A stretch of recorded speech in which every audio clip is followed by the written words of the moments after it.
ये काफ़ी आम बात होगी अगर मैं आपसे कहूँ कि जिस धरती पर हम रहते हैं वो अपनी धुरी पर लगभग 1000 मील प्रति घंटे की रफ्तार से गोल गोल घूमती है।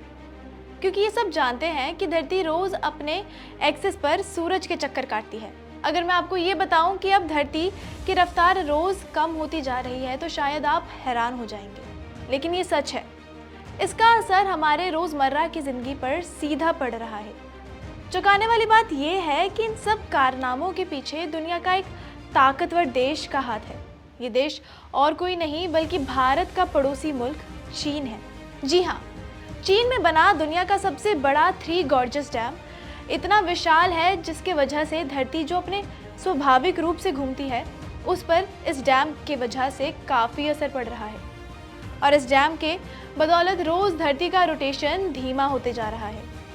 अब चीन के बनाए इस विशाल डैम का रहस्य क्या है? ऐसा क्या है इस डैम में जिसके कारण धरती अपना असली रूप खो रही है? और इस डैम से हम लोगों पर क्या असर पड़ सकता है? इन सारे सवालों का जवाब हम आपको इस वीडियो में देंगे। नमस्कार, मैं हूं दिशा गुप्ता और आप देख रहे हैं India.com। 2003 में चीन में एक डैम बनाने का काम शुरू हुआ था। इस डैम का नाम थ्री गॉर्जस डैम रखा गया। इसे बनाने में $20 मिलियन से ज़्यादा का खर्चा आया था।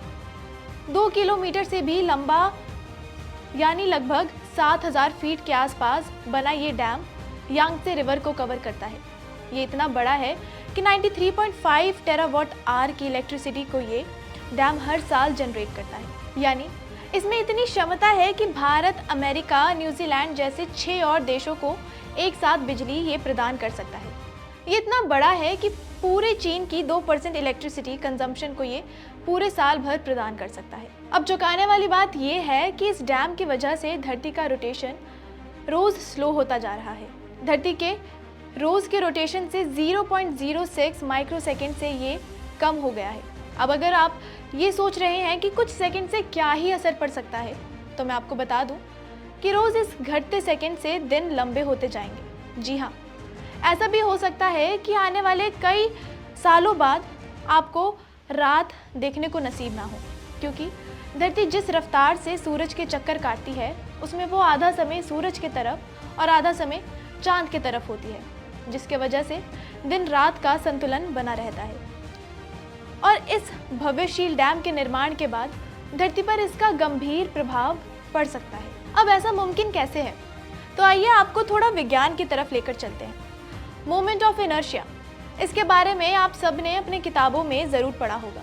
तो कोई भी चीज़ जो घूम रही है और उसके घूमने की रफ्तार को तेज़ या धीमा करना, इसे ही मोमेंट ऑफ इनर्शिया कहते हैं। आसान भाषा में समझे तो अगर किसी भी चीज़ का वज़न ज़्यादा है और वो अपने एक्सिस के करीब है तो वो तेज़ घूमेगा, और अगर वज़न उतना ही करीब है लेकिन अपने एक्सिस से दूर है तो उसका घूमना थोड़ा मुश्किल हो जाएगा। उदाहरण, मान लें कि आपके पास एक छोटा रॉड है, उसे घुमाना आसान होगा। वहीं अगर आपके पास एक लंबी रॉड है तो उसे घुमाना उतना ही मुश्किल हो सकता है, क्योंकि दोनों ही तरफ एक्सिस का असर बढ़ता जाएगा। बस ठीक वैसे ही थ्री गॉर्जस डैम की होल्डिंग कैपेसिटी 39.3 क्यूबिक मीटर्स की है और इसमें 39 ट्रिलियन गैलन पानी जमा है। और क्योंकि एक जगह से पानी दूसरी तरफ जमा होता है तो धरती के मास डिस्ट्रीब्यूशन में असर पड़ता है, और जॉर्ज डैम में ठीक ऐसा ही है। डैम ने इतना पानी स्टोर कर लिया है कि वो एक्सिस से दूर हो गया है और इससे इनर्शिया बढ़ गया है और रोटेशन स्लो हो गई है। यही कारण है कि हमारे दिन का समय कुछ सेकंड से बढ़ता जा रहा है। चीन के इस डैम के निर्माण से वाकई में धरती पे बहुत प्रभाव पड़ेगा। ऐसे ही और नई जानकारी के लिए देखते रहिए India.com। धन्यवाद।